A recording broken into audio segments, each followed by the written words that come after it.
Hey, friends, considering Charlotte is a series that several United Methodists began, we're missing two of them today, but the effort here is to shine light on subjects that are very difficult to understand.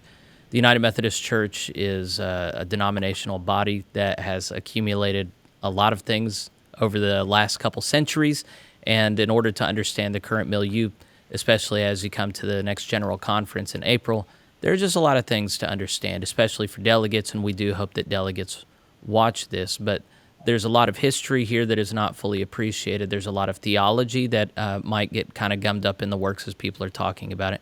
There's a lot of practical considerations when you're looking at different areas of petitions being presented to General Conference. So we've covered the revised social principles, for instance. We've covered a number of topics so far. Today's topic is going to be regionalization. This is the number one thing coming to General Conference this year. There's always some major effort being supported by the connectional table and denominational forces that delegates have to entertain, and the main push this time is regionalization. And so we're going to spend more than one episode on it, especially since we're missing both Odell's and Amy's voices. Today, what the intent is going to be is a broad overview. And so we've got Lonnie to speak to a lot of great history.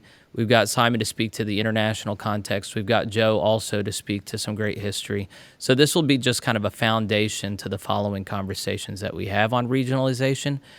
Just leading up to hitting the record button, we hit on several topics pertaining to this that we're still not clear on, and so we're going to have a couple weeks to do more research and fill in kind of some of these fuzzy areas. So this is going to be a pretty mandatory episode for anyone who wants to really vote responsibly on regionalization, or to understand really what's at play here, why it's such a big deal as delegates come together in April. So we hope you stick with us. We hope you find it interesting. It does require some effort on your part to care and to make room in your brain for these things, but from my outsider's perspective at this point, the reason I think this is worth it is this has theological implications about the culture of Christ and whether or not cultures of the world should be able to overrule that. But it also has very practical implications for is the American church going to be vulnerable to non-Americans? Or are they going to... This is the way that I'm seeing it. I could be wrong in how I'm seeing it, but I understand regionalization to effectively remove non-American voices from the American context. So the next few episodes, I can be corrected on that if I've misunderstood the practical impact of this legislation.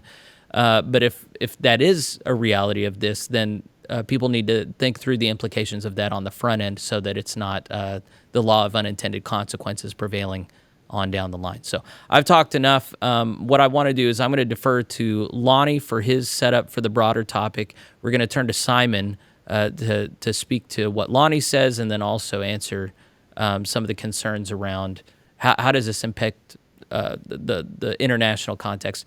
And then Joe has a lot of really good history around the episcopacy that a lot of this hinges on as well. So we're going to go back to the broad context and see what light can be shed there. So we're going to turn to Lonnie now. Lonnie, you've been able to do a ton of really helpful thought and research on this. You're very familiar with a number of petitions, and not just the current petitions, but previous petitions that have been shut down, and how it is that they've been repurposed in these newer forms. I don't know how much of that you want to talk about versus other things, but the floor is yours. Go ahead and set us up. Thank you very much, Jeffrey. I'm happy to do that. And as you stated, and certainly correctly, that regionalization is at the top of the agenda for the upcoming General Conference. There isn't any doubt about that. There's a lot of room for difference of opinion about whether it's a good idea or it's a bad idea or somewhere in between. But nevertheless, it's of great concern, and should be of great concern to anyone who is either a delegate, of course, in that way, but to anybody who's United Methodist, because it's going to affect all our lives, one way or the other, whether it's approved or whether it's rejected.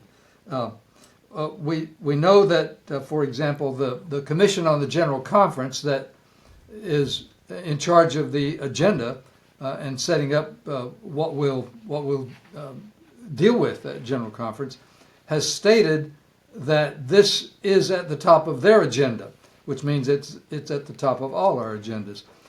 They've in fact said that every legislative committee, and there are, I think it's 15 of them, including the Standing Committee on Central Conference Matters, which acts like a legislative committee, whether it's formally called one or not, that every legislative committee will be required to devote a set amount of time, hadn't been specified yet how much that is, at the beginning of its work to have conversation about the question of regionalization and the petitions dealing with regionalization, which is a little bit strange because it is also said that all the petitions on regionalization will be given to the Committee on Conferences, the Legislative Committee on Conferences, for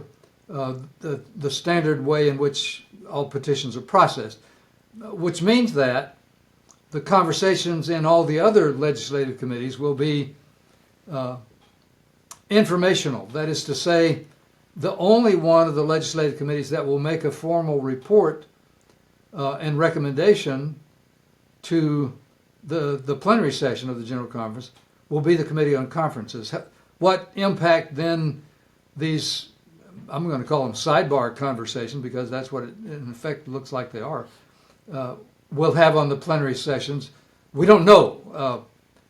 As far as we know, there hasn't been a process set up, if it has, we haven't been told what it's going to be, for reports from these other committees to go to the plenary. And so how they'll have an impact there, other than the persuasive nature of the conversations in the committees on what the delegates vote, is unclear. Nevertheless, that's the process as it seems to be shaping up for us. What we do need to remember also is that whatever form the conversation takes at General Conference and has taken up to now didn't start with the move for regionalization that we're dealing with at General Conference 2020/24. This has a significant history that we need to be aware of, and I believe that it's a history that has had some influence on where we are and where we're likely to go. The General Conference of 2008, at that conference, there was a report from a task force that had been formed called the Task Force on the Global Nature of the Church, worldwide nature of the church, I guess. And in fact, Scott Jones, former United Methodist bishop, now bishop of the Global Methodist Church, was the chair of that task force. And that task force intentionally proposed a plan for regionalizing the church. In fact, it used that language, regional conferences. It proposed to change all the central conferences to regional conferences. And whereas it didn't go the next step and propose a regional conference for the United States, it paved the way for such a conference and referred to that in some of the language, although not including it specifically in the legislation, that there would be a regional conference in the United States. Its proposal for putting this into church law, it proposed 23 amendments to the United Methodist Constitution. And all 23 of those amendments that were proposed received the supporting vote at General Conference, the 2/3 required.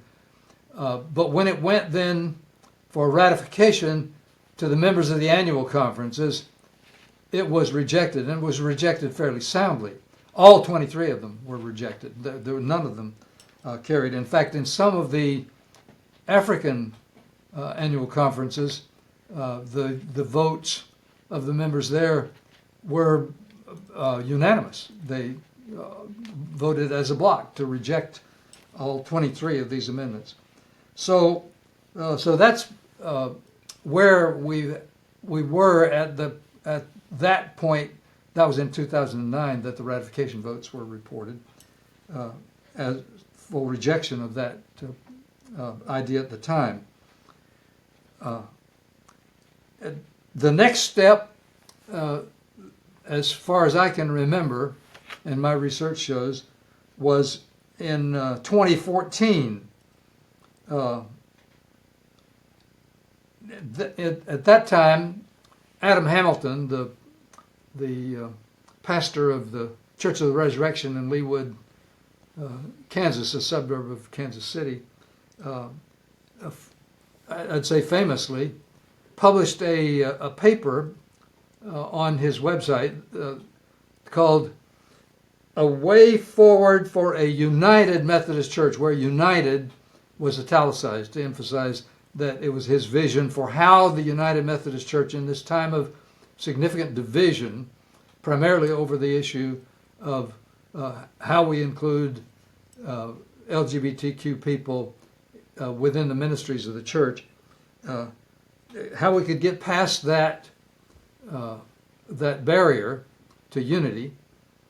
And essentially, it was what I would call a local option proposal. In fact, the Hamilton proposal called for local option within the local churches, even in deciding how they would be in ministry in this way.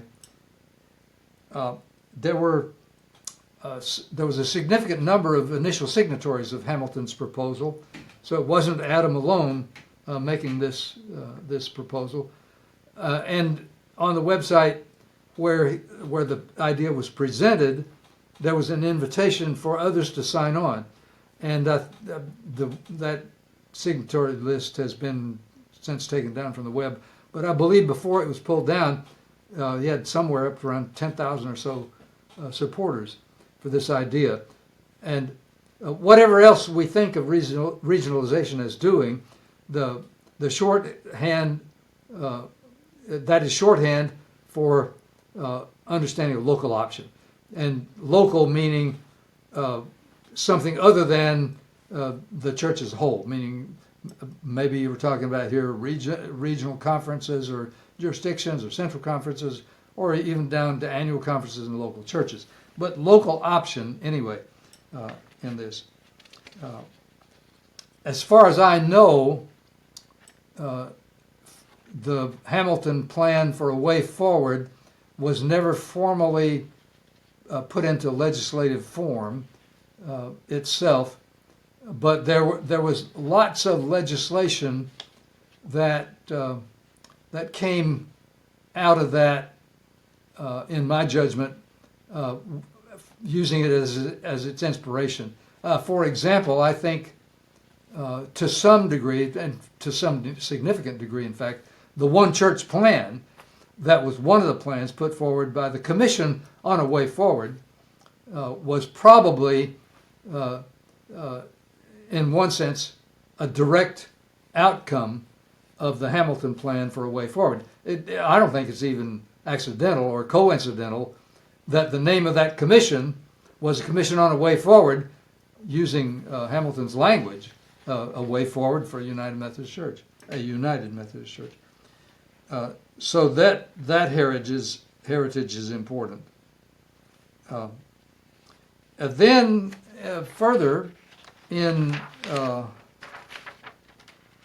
2016, at the General Conference there, a pair of annual conferences in Texas, the North Texas Annual Conference and the Central Texas Annual Conference, combined their efforts, and I say the conferences did, actually it was the delegations there, not the whole conference, but the delegations of these two conferences got together to propose to the 2016 General Conference a petition that called for the creation of a Central Conference of the United States. And this was a move directly in the direction of regionalization. That language was not used in the petition itself, but the real significance of this one is that this was a stepping stone for the folks who put together what has come to be called the Christmas Covenant. In fact, that was the name of the group that put the idea forward for a complete regionalization of the church. And we know that this was one of their stepping stones because in the language of the petition that came out of the Christmas Covenant, some of the language was quoted word for word, just taken right out of the what I'm going to call the Texas proposal for the creation of a Central Conference of the United States, and was taken directly into the Christmas Covenant proposal, and it's in there in exactly the same form today. The petition that's before us, which enfleshes the proposal from from the Christmas Covenant, it's still there. Lonnie, let me do a quick thing ahead, because a lot of people are not even going to know what the Christmas Covenant is. And that's really the primary piece of legislation that has gained dominance in this regionalization conversation. It was originally published, I want to say, 4 years ago. It was ostensibly authored by non-American voices. That if you ever go to the website, it'll say that right up front. Non-American or American voices did not craft this. But there are only 2 or 3 names associated with it. They've never published a formal list, to my knowledge, of authors of the legislation. And so what you just said pokes holes in their narrative. If they're using language that came directly from American pieces of legislation, then that kind of belies this notion that it's fully the product of a non-American voice. Rather, it would seem that either, well, I don't need to hypothesize beyond that, but you're pointing out that also that this is a long-standing agenda that has been shut down at various points along the way, and it continues to just kind of mutate a little bit and augment itself so as to eventually hopefully pass legislative muster.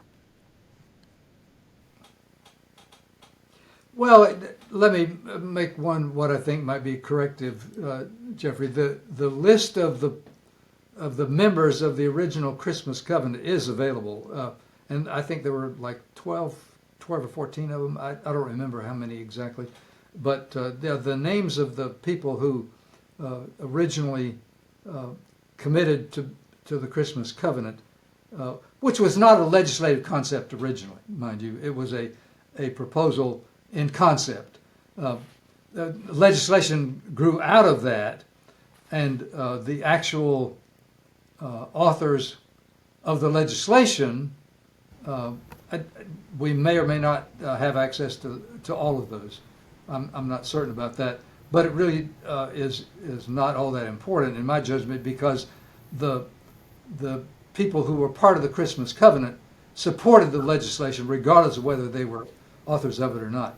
As example of what I mean when it's not all that important, the fact is that the 2 Texas conference delegations who got together to make the proposal to the 2016 General Conference, which I should say failed. It was not supported by that conference. They actually engaged me as a legislative consultant to put their concept into writing, and I did that. My name isn't on it anywhere as an author, because Tim Brewster from Central Texas signed it, but nevertheless those whole delegations were supporters of it and owned the legislation, even though the writer wasn't named. This may be the first time. I wonder if it might be helpful to step back from a moment and just kind of just give the general concept of what we're talking about to folks, because there may Yeah. be folks tuning in Go who ahead, aren't Joe. really even sure what. I think we're starting to already get into some of the weeds. I Yeah. mean, the whole concept of regionalization essentially says that different parts of the church and different parts of the world have different cultural and legal contexts, and therefore there needs to be more adaptability of the discipline in those different contexts. And so the idea going forward is that there would be parts of the discipline that applied and were binding on all parts of the church around the world, and then there would be parts that were more adaptable and could be adjusted to local contexts. I think it's important that we just kind of lay that out as the basic conceptual purpose of the idea. Would you agree with Yeah. that, Lonnie? That's a great thing, Joe. Yes, you're absolutely right. That does need to be remembered. That the overall concept is to give each region some autonomy in making decisions about things that right now they don't have any significant control over. And mind you, there will be some things going forward in any of the regionalization proposals that I know about that are not adaptable. And the Constitution is one of them. That the Constitution will be applicable. And I think the doctrinal standards that we have would be universal. That is to say, the Articles of Religion, Confession of Faith, the general rules, Wesley's notes, and all those things that we consider our doctrinal standards, would that be applicable over the whole church? To some degree, almost certainly, there will be a social principle statement that will be universally applicable as well, although that hasn't yet totally been worked out. That's one of the things that will be before the General Conference. All right, It may Lonnie, also go be ahead and. I'm sorry. Sorry, Joe. Go ahead. It may also be worth noting that there are a lot of petitions that have been put forward that relate to this by different people that have been submitted. There's actually several different plans. There's kind of multiplication of things to redefine the U.S. as a regional conference, as several regional conferences, to do away with jurisdictions, not to do away with. So there's a lot of complexity. I don't envy the delegates in trying to sort through all this stuff as they get prepared for this. All right, Lonnie, you weren't finished with your opening thoughts, so just go ahead and jump back in wherever you like. There are lots of hurdles between where we are and where some of the delegates and other proponents of regionalization want to go with this, and not the least of which is the fact that just as with the worldwide nature proposal in 2008, this currently most discussed proposal, which has been presented from this Christmas Covenant group through the Connectional Table and the Standing Committee on Central Conference Matters, has multiple amendments to the Constitution that it's proposed. In fact, it calls for amending 28 paragraphs of the 61 paragraphs of the Constitution, which is a huge section of the Constitution. That's 46% of the paragraphs in the Constitution that are proposed for amendment by this proposal. That's huge. When you remember that we have to get 2/3 of the voting delegates at the General Conference to approve it, and then again 2/3 of the members of the annual conferences supporting it. That is a daunting task to overcome. We couldn't do it in 2008, and there's significant question about whether it can be done in 2024 as well, in my judgment.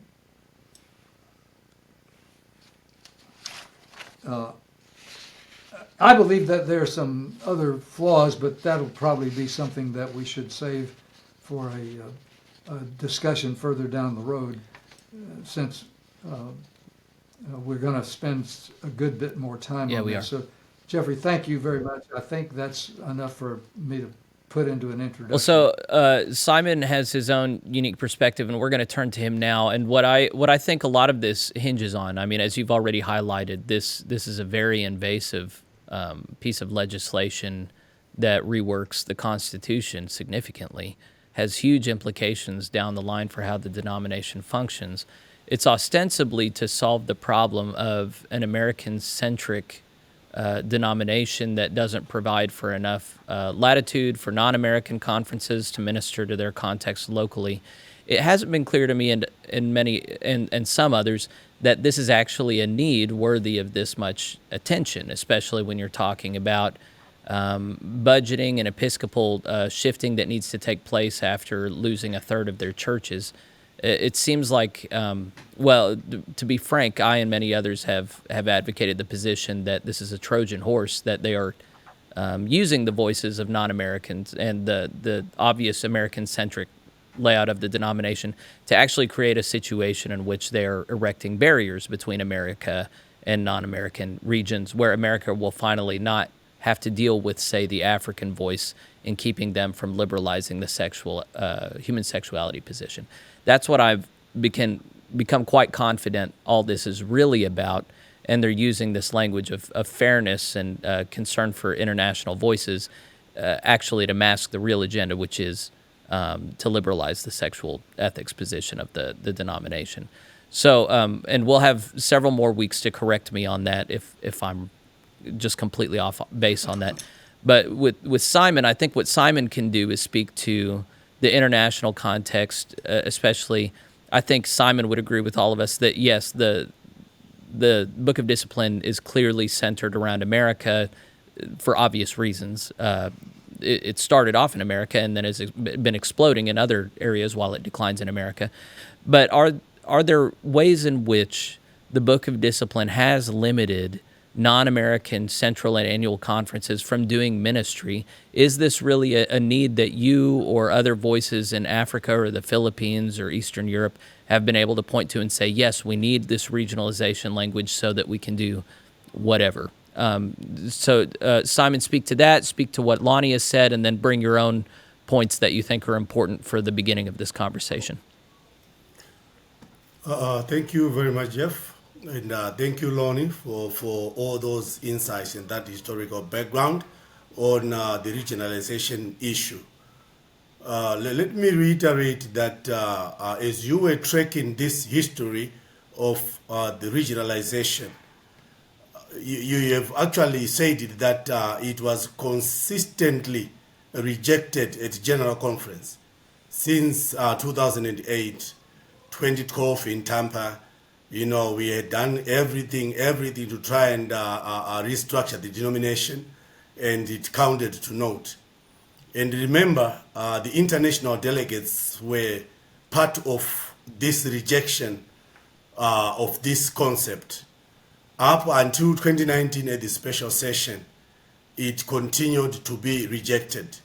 And the international delegates are part of this history of rejecting this concept.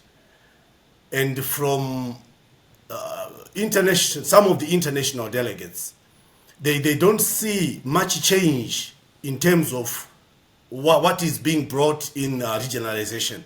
There is no significant change in terms of its dynamics.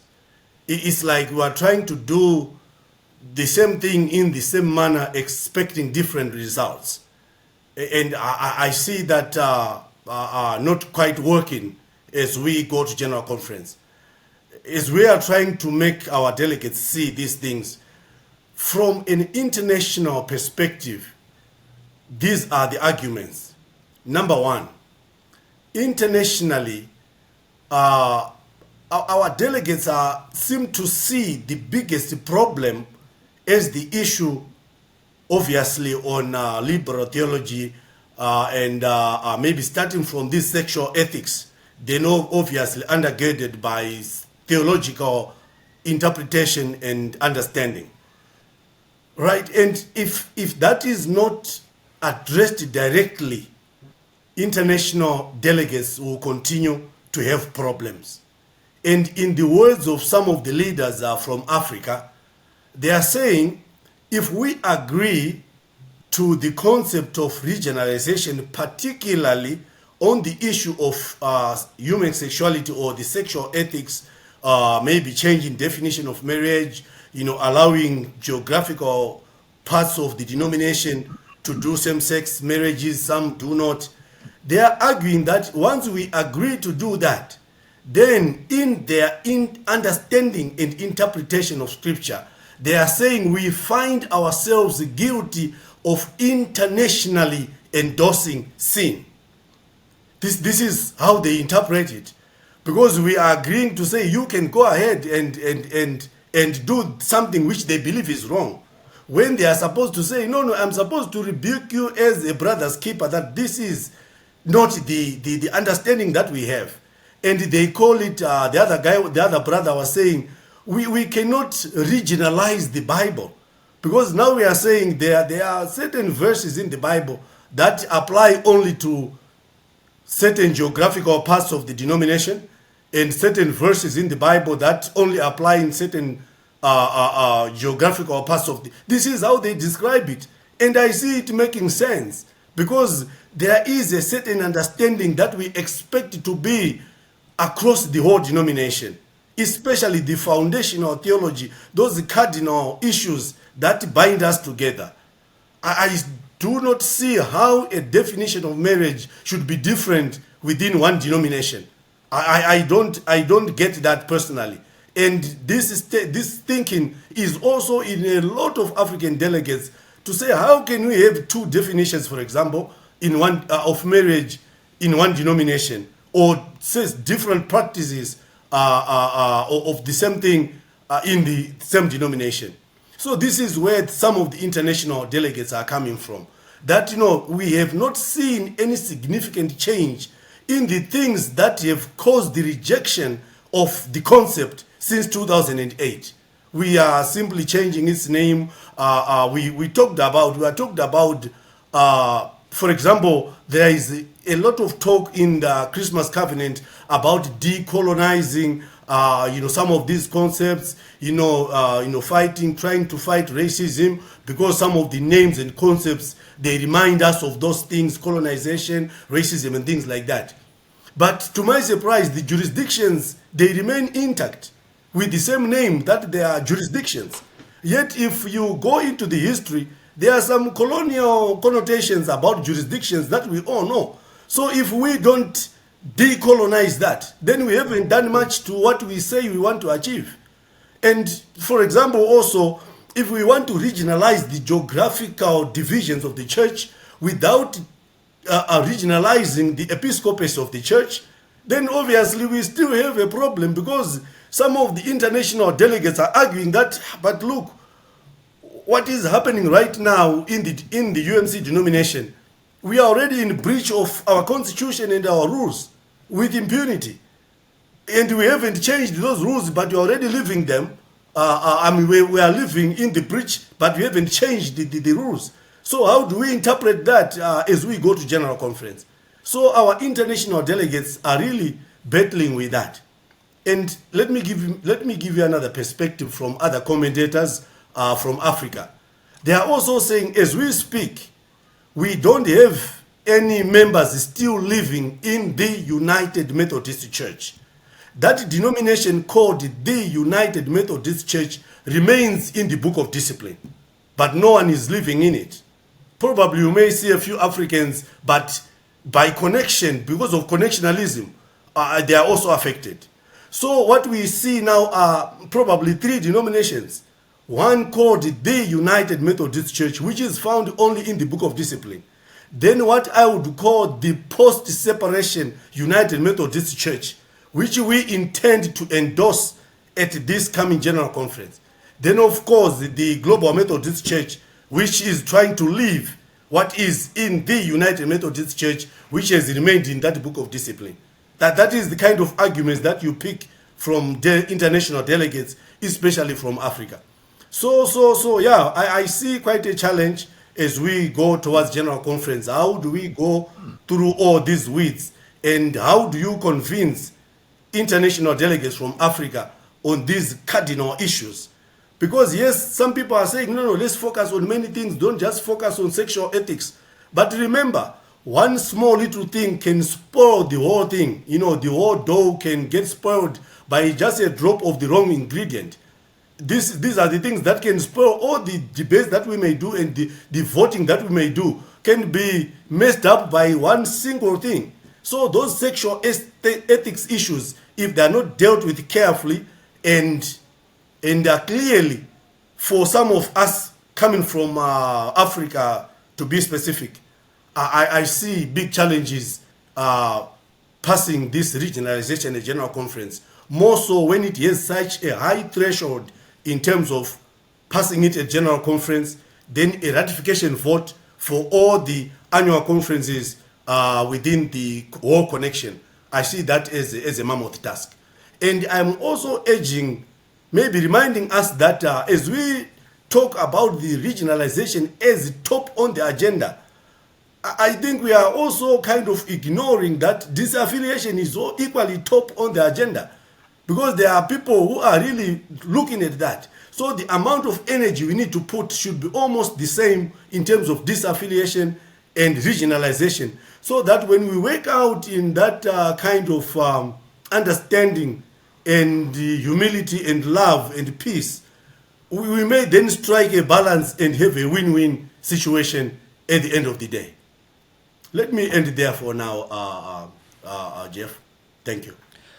I think that's really a helpful note to end on, except for I have no idea what a win-win situation looks like at this point. I think what we've found ourselves at is an intractable place where the success of any one venture means that a significant constituency finds it unacceptable. Simon, do you have any clarity about what a win-win scenario would look like at this coming General Conference? A win-win situation would be, for me, allowing those who want to leave to do so, if that is what they want. We don't want a unity that is achieved through cohesion. You cannot force people to be united when they cannot unite. So I believe if we were to allow those who want to leave, then it would make sense for those who stay to then implement regionalization without challenges of those who are fighting to leave the room.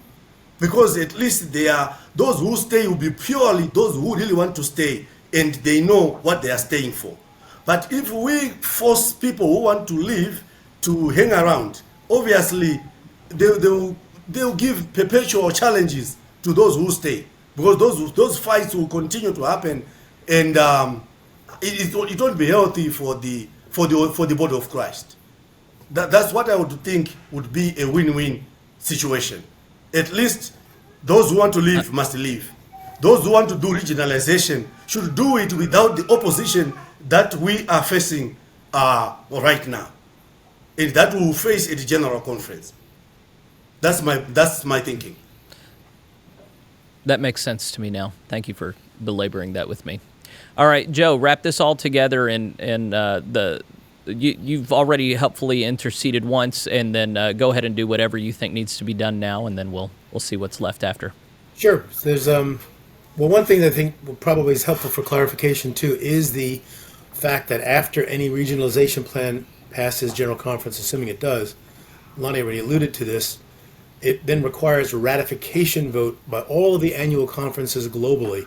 That also has to meet a 2/3 majority vote. And the important part of that, just to be clear, is that that's in the aggregate. It's not 2/3 of the conferences do it and you got it. It means all the votes of all the conferences get tallied up together, of all the delegates to the individual conferences, and they have to reach 2/3 or better for that to pass. So that is an additional thing to keep in mind, because that if a couple of big conferences vote decisively against it, that could undermine the ability of the rest of the conference to reach the 2/3. So that's important to keep in mind too. So I think, and the reason that's important is because, as Simon has indicated, unless there's some kind of, unless the delegates around the world feel that on the whole they've gotten outcomes here that are acceptable to them, they're going to vote against it. And I think that in the African context, in places, they're going to want to have some kind of access to disaffiliation that has only been allowed to be enjoyed in the U.S. up to this point. And perhaps that might be something that they'll say, well, there's an acceptable compromise if both of those things pass. We'll see. Joe, I'm realizing right now we have to address something that, I mean, if I were a person reading certain articles, I would hear us and I would go, they're obviously lying. There's obviously a lot of support in Africa in particular for the Christmas Covenant and regionalization. They just had a big gathering in Tanzania. It was reported that a majority of African General Conference delegates were in attendance, and they're all in favor of the regionalization plan. This is what's been reported to a lot of people. I think some of those same reports have said that they're also very adamant that they don't want to see any change in the Book of Discipline's definition of marriage. So how those two things both come together could affect how they ultimately support what comes out of the General Conference. So we're in this kind of really tough situation.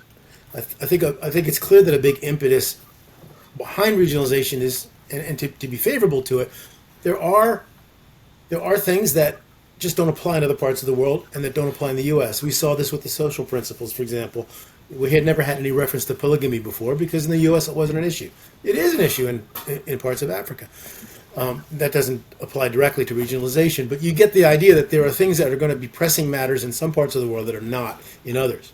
So there's that. There's also the fact that in the U.S., we are now in a place where de facto we have changed the teaching on marriage, even though it's not officially changed. In practice, it is, and we have the comments of people like Mark Holland and others saying that if we don't see that enshrined in church teaching, then we're going to see the departure of a lot of more progressive people in the U.S. So this is, I think, there's an attempt to try to keep the various parts of the church willing to stay together, to say let the U.S. have their standards, let Africa have their standards. I don't know if that will work for reasons that Simon has indicated, because the headlines will be around the world, United Methodist endorses same-sex marriage, not Africa stands with tradition and the global Christian movement. So that's going to be an issue. Another issue to throw into the mix has to do with episcopacy, which I think is very interesting as well. Right now, at least theoretically, and not just theoretically, but in practice to some degree, bishops are bishops of the whole church. That goes back to the days of the early Methodist movement. Bishops are general superintendents. And so that theoretically they can be appointed anywhere in the world. They can be transferred across conference lines, across regional lines, even national lines. Now that doesn't happen, that they are transferred, but it does happen that bishops are given authority over other annual conferences. So for example, right now in Sierra Leone in West Africa, since the death of Bishop Yambasu, was it Bishop Yambasu? I think it was. Yes. Yes. Bishop Warner Brown of California is now the Episcopal leader of the Sierra Leone Conference. So it does happen that bishops from one part of the church, even from the U.S., are then put in episcopal oversight of other parts of the world. And this evokes a problem because if the regionalization plans have different standards for ordination, different standards for clergy accountability, different standards for bishops to be elected than in other parts of the world, how does that affect that? That means you might have situations where bishops are asked to do things in parts of the world where they would be seen as unacceptable in that part of the world. And what this evokes for me historically was the division north and south in the U.S. prior to the Civil War over the question of slavery. And if you remember your history lessons on that, it was when slavery when it was discovered that a bishop owned slaves. Now back then bishops were not attached in a diocesan form to annual conferences as they are now. They were general superintendents. They traveled all around the country. They were expected to do that. When Bishop Andrew was found to have bishops, it became clear that he would not be welcomed or accepted in New England Conference. Important slip of the tongue there. You said he was found to have bishops, but you meant to say he was found to have slaves. He was found to have slaves, yes. Yeah, sorry about that. So he would not be acceptable to preside in New England. And this precipitated a crisis where they tried to resolve it. And they couldn't, and that then led to the division of the church north and south. So episcopacy has, and I think that's where we are today. Part of the problem we're in today is that we have several bishops on the West Coast that are now in violation of the Book of Discipline, and that is feeding the sense of crisis that we're in division. So there's a lot of complicating factors to this, and there's also not just the Christmas Covenant parts of the plan. As I mentioned, there's other petitions that try to address some of these questions. There's petitions that have been that propose eliminating the jurisdiction system in the U.S. My understanding is the Christmas Covenant doesn't do that. So that would be another layer on top. There's petitions I think there's one petition, I think by Chap Temple, that you know, Lonnie, to I think it was by him, or no, I think it may have been Millard, President Millard out of United, to it looked to me like it was almost a revisitation of the Connectional Conference Plan to create two bodies within the U.S. along theological lines. So there's all kinds of petitions that will be thrown into the mix. The delegates can even pick and choose from. They may well modify things, because again, delegates can do what they want once they are in session. So this is a very I think messy. you might have been talking about Chris What's Ritter's that? petition. I think you might have been talking about Chris Ritter's petition there. I think his also is there to. I think that also allows for local kind of a division within the U.S. along theological lines. Yeah, I think he calls it the jurisdictional Right, plan or right. something like that. Okay.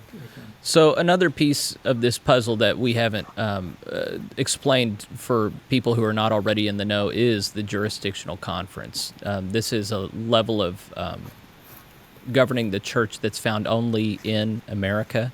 There are 5 jurisdictional conferences that exercise great influence within the body of the United Methodist Church. There is no equivalent body outside of the United States.